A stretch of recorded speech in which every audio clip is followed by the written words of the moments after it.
আসসালামু আলাইকুম। সবার আগে বাছাই করা 10টি আন্তর্জাতিক খবর জানিয়ে দেব। প্রথমেই থাকছে শিরোনাম। তবে তার আগে অনুরোধ থাকবে ভিডিওটিতে একটি লাইক দিবেন।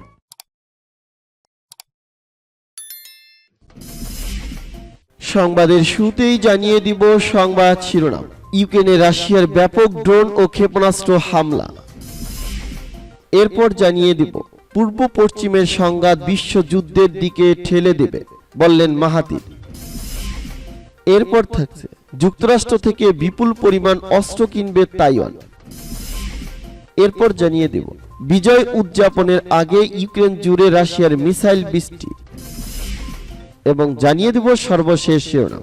গণগুলির পর কংগ্রেসকে বাইডেনের আহ্বান, বন্দুক মহামারী মোকাবেলায় জরুরি পদক্ষেপ নিন। এতক্ষণ শুনছিলেন সংবাদ শিরোনাম, এখন শুনবেন সংবাদের বিস্তারিত। তো বন্ধুদের কাছে রিকোয়েস্ট রইল এই ভিডিওতে একটা লাইক দিবেন, আর ভালো লাগলে অবশ্যই বন্ধুদের মাঝে শেয়ার করে দিবেন। ইউক্রেনে রাশিয়ার ব্যাপক ড্রোন ও ক্ষেপণাস্ত্র হামলা। ইউক্রেনে ব্যাপক ড্রোন ও ক্ষেপণাস্ত্র হামলা চালিয়েছে রাশিয়া। সোমবার নাৎসি জার্মানির উপর রাশিয়ার বিজয় লাভের বার্ষিকীর ঠিক আগের দিন রাশিয়ার পক্ষ থেকে এ হামলা চালানো হল। বার্তা সংস্থা রয়টার্সের প্রতিবেদন থেকে এ তথ্য জানা গেছে। ইউক্রেনের রাজধানী কিয়েভের মেয়র জানিয়েছে, সোমবার সকালের দিকে রাশিয়া ইরানের তৈরি কামিকাজে ড্রোনের সাহায্যে হামলা চালায়। সব মিলিয়ে অন্তত 60টি ড্রোনের সাহায্যে হামলা চালিয়েছে রাশিয়া। এর মধ্যে 36টি ড্রোন কিয়েভের বিভিন্ন অঞ্চলে হামলা চালায়, যা সবগুলোই ভূপাতিত করা হয়েছে বলে দাবি মেয়রের। এদিকে দ্বিতীয় বিশ্বযুদ্ধের বিজয় দিবসের বার্ষিকীর আগে যে কোনো মূল্যে বাকমুট জয়ের জন্য লড়ছে রুশ সেনারা। ধারণা করা হচ্ছে রাশিয়ার প্রেসিডেন্ট ভ্লাদিমির পুতিনের কাছে বিজয় দিবসে বাকমুটের নিয়ন্ত্রণ গ্রহণ হবে সবচেয়ে বড় উপহার। ইউক্রেনের সশস্ত্র বাহিনীর জেনারেল স্টাফ জানিয়েছেন, রাশিয়ার ক্ষেপণাস্ত্র এবং ড্রোন হামলায় বেশ কয়েকজন আহত হয়েছেন। এছাড়াও বড় বড় দালান সহ বিভিন্ন বাড়িঘর ও প্রতিষ্ঠানের ব্যাপক ক্ষয়ক্ষতি হয়েছে। রাশিয়ার নিক্ষিপ্ত ক্ষেপণাস্ত্রগুলো কৃষ্ণ সাগরের তীরবর্তী ওডেসা শহরের দিকে খাদ্য গুদামে আগুন ধরিয়ে দিয়েছে এবং ইউক্রেনের অন্যান্য কয়েকটি অঞ্চলেও বিস্ফোরণের খবর পাওয়া গেছে। প্রত্যক্ষদর্শীরা বার্তা সংস্থা রয়টার্সকে জানায়, তারা কিয়েভের আশেপাশে বহুবার বিস্ফোরণের শব্দ শুনেছেন। স্থানীয় কর্মকর্তারা জানিয়েছেন, ইউক্রেনের আকাশ প্রতিরক্ষা ব্যবস্থা রাশিয়ার হামলা প্রতিহত করেছে। ওডেসার সামরিক প্রশাসনের মুখপাত্র সেরহি বাচুক তার টেলিভিশন চ্যানেলে একটি বিশাল অবকাঠামোর ছবি পোস্ট করেছেন। অবকাঠামোটি সম্পূর্ণরূপে আগুনে নিমজ্জিত। তিনি বলেন, এই খাদ্য গুদামের পাশাপাশি অন্যান্য স্থাপনাতেও রাশিয়া আক্রমণ চালিয়েছে। পূর্ব পশ্চিমের সংঘাত বিশ্বযুদ্ধের দিকে ঠেলে দেবে বললেন মাহাতির। যুক্তরাষ্ট্র অন্য দেশগুলোকে রাশিয়া বিরোধী জোট টানার চেষ্টা করবে, অন্যদিকে রাশিয়া মিত্র খুঁজবে। পূর্ব ও পশ্চিমের দেশগুলোর মধ্যে সংঘাত দেখা দেবে, যা বিশ্বযুদ্ধের দিকে ঠেলে দেবে। পূর্ব ও পশ্চিমের দেশগুলোর মধ্যে সংঘাত বিশ্বযুদ্ধের দিকে ঠেলে দেবে বলে মন্তব্য করেছেন মালয়েশিয়ার সাবেক প্রধানমন্ত্রী ও বর্ষিয়ান রাজনৈতিক doctor Mahathir Mohammad. Mahathir Mohammad সংবাদ মাধ্যমটিকে বলেন, যুক্তরাষ্ট্র অন্য দেশগুলোকে রাশিয়া বিরোধী জোট টানার চেষ্টা করবে, অন্যদিকে রাশিয়াও মিত্র খুঁজবে। পূর্ব ও পশ্চিমের দেশগুলোর মধ্যে সংঘাত দেখা দেবে, যা বিশ্বযুদ্ধের দিকে ঠেলে দিবে। তার মতে, ইউক্রেন যুদ্ধ পুরো বিশ্বকে সমস্যায় ফেলেছে।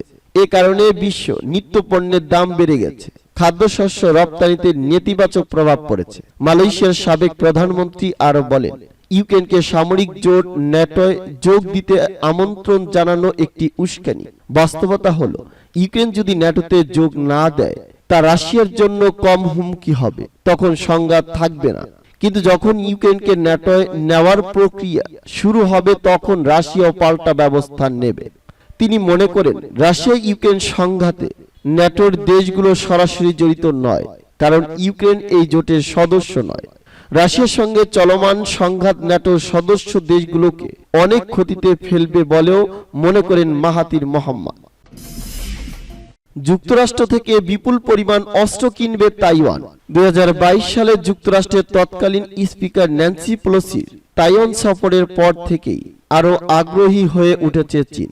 যুদ্ধের আশঙ্কা বাড়িয়ে তাইওয়ানের প্রতিরক্ষা বলয় বারবার প্রবেশ করছে চীনা যুদ্ধ বিমান। শুধু তাই নয়, স্বশাসিত দ্বীপ রাষ্ট্রটির প্রতিরক্ষা বলয়ে ঢুকছে চীনা রণতরীয়। পাল্টা বেশ কয়েকটি যুদ্ধ বিমান পাঠিয়ে কড়া বার্তা দিয়েছে দ্বীপ রাষ্ট্রটির সেনাবাহিনী। এমন পরিস্থিতিতে ফের যুক্তরাষ্ট্র থেকে বিপুল অস্ত্র কিনতে চলছে তাইওয়ান। এএফপি জানিয়েছে, যুক্তরাষ্ট্র থেকে দ্রুত $50 কোটি যুদ্ধাস্ত্র কিনতে চলছে তাইওয়ান। দেশটির প্রতিরক্ষা মন্ত্রী চিউ কুয়োচেং জানিয়েছেন, চলতি বছরেই এই সমরাস্ত্রগুলো তারা পেতে চলেছে। দেশের সংসদে তিনি জানান, বিগত দিনে যুক্তরাষ্ট্র থেকে অস্ত্র পেতে কিছুটা দেরি হয়েছে, তাই এই $50 কোটি প্যাকেজ থেকে ফাস্ট ট্র্যাকের মাধ্যমে তাইওয়ানকে অস্ত্র দেওয়া হবে। তবে এই প্যাকেজে কোন কোন ধরনের অস্ত্র বা সমরাস্ত্র থাকবে সে বিষয়ে খোলাসা করে কিছু বলেননি তাইওয়ানের প্রতিরক্ষা মন্ত্রী। যুক্তরাষ্ট্র কয়েক বছর ধরে তাইওয়ানের কাছে অস্ত্র বিক্রি করছে, কিন্তু গত সেপ্টেম্বর মাসে তাইওয়ান পলিসি অ্যাক্ট আনে যুক্তরাষ্ট্র। এই আইনে তাইপেকে আরো দ্রুত সামরিক সাহায্য দিবে ওয়াশিংটন। এই আইনে 4 বছরে তাইওয়ানকে প্রায় $450 কোটি অস্ত্র দিবে মার্কিন প্রশাসন। উল্লেখ্য, রুশ মার্কিন যুদ্ধের জেরে জমি থেকে আকাশে আঘাত হানতে সক্ষম বিমান বিধ্বংসী মার্কিন স্টিকার ক্ষেপণাস্ত্রের যোগানে টান পড়েছে।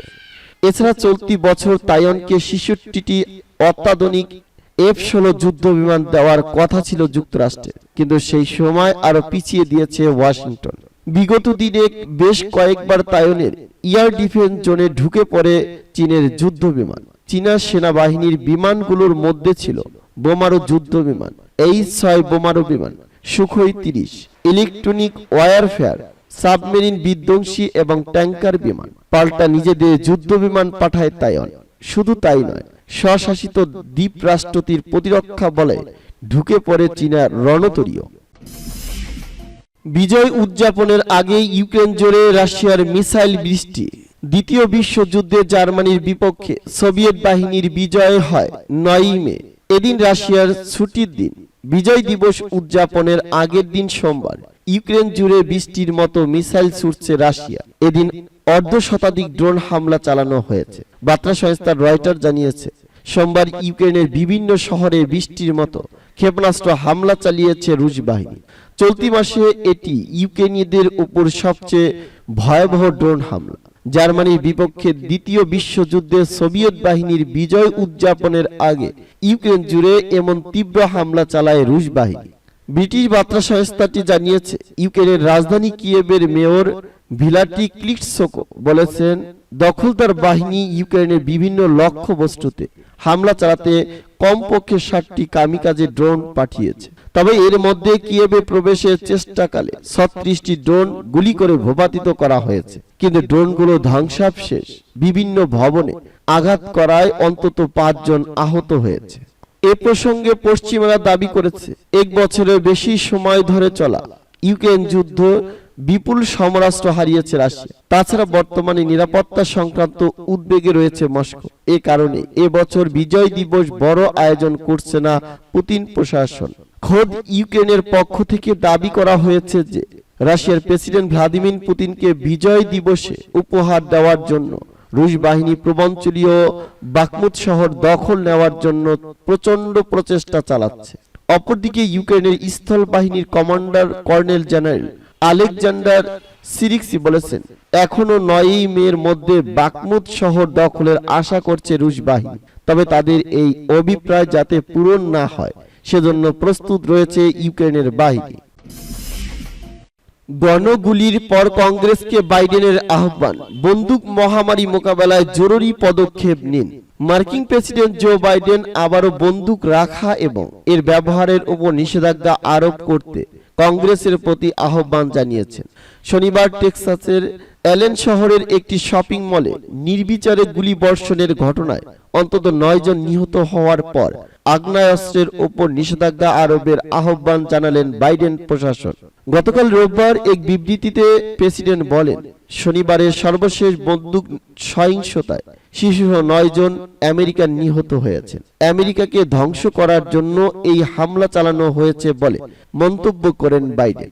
বন্দুক মহামারী থামাতে তিনি আইন প্রণেতাদের কাছে আবারও সাহায্যের আবেদন জানান। বাইডেন বলেন, আমি আবারও কংগ্রেসের প্রতি আহ্বান জানাবো যে তারা একটি বিল পাশ করে আমাকে পাঠাবেন যাতে আগ্নেয়াস্ত্র নিষিদ্ধ করা হয় এবং উচ্চ ক্ষমতার ম্যাগাজিনের ব্যবহার বন্ধ হয়। এ ধরনের বিল পাঠানো হলে তাতে আমি দ্রুত সই করব। আমাদের সড়কগুলোকে নিরাপদ রাখার জন্য এটি খুবই জরুরি। যেসব ব্যক্তির আগ্নেয়াস্ত্র হামলার কাজে ব্যবহার হবে তাদেরকে মোটেই আইনগত সুরক্ষা দেওয়া উচিত হবে না এবং যে সমস্ত ব্যক্তি অস্ত্র কিনবে তাদের স্বাভাবিক ব্যাকগ্রাউন্ড চেক করার ব্যবস্থা করতে তিনি আইন প্রণেতাদের প্রতি আহ্বান জানান। শনিবার টেক্সাসের অ্যালেন শহরের একটি শপিং মলে নির্বিচার গুলিবর্ষণের ঘটনায় অন্তত 9 জন নিহত এবং 7 জন আহত হয়েছেন। এছাড়া গতকাল আমেরিকা জুড়ে বন্দুক সহিংসতায় আরও অন্তত 6 জন নিহত এবং অনেকে আহত হন। ক্ষমতাসীন ডেমোক্রেটিক পার্টি অস্ত্র নিয়ন্ত্রণের জন্য আইন কঠোর করার আহ্বান জানালেও তাতে বছরের পর বছর বাধা দিয়ে আসছেন রিপাবলিকানরা।